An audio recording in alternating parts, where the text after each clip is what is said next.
Hi வணக்கம் மக்களே, நான் உங்கள் கிரி. இது கிரி ஸ்பாட்லைட்ஸ்.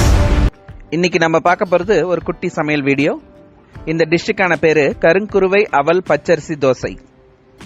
இந்த டிஷ்ஷுக்கான இன்கிரீடியன்ஸ் பார்த்தீங்கன்னா, கருங்குருவை அவல் 1/4 கிலோ, பச்சரிசி 1/2 கிலோ, பச்சை மிளகாய் 4, கருவேப்பிலை 2 கைப்பிடி அளவு, 1 ஸ்பூன் ஜீரகம், 1 ஸ்பூன் மிளகு, உப்பு தேவைக்கேற்ப.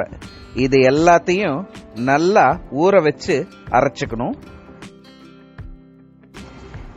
ரவா தோசை பதத்துக்கு இந்த மாவை கரைச்சி வச்சுக்கணும். கரைச்சி வச்சு தோசை ஊத்துனா மொறு கருங்குருவை அவல் பச்சரிசி தோசை ரெடி. என்னோட சேனலை லைக் பண்ணுங்க, உங்க ஃப்ரெண்ட்ஸ் அண்ட் ரிலேட்டிவ்ஸ்க்கு ஷேர் பண்ணுங்க, கமெண்ட்ஸ் பண்ணுங்க, சப்ஸ்கிரைப் பண்ணுங்க. கூடவே மேல இருக்கிற பெல் ஐக்கானை மறக்காம பிரஸ் பண்ணுங்க.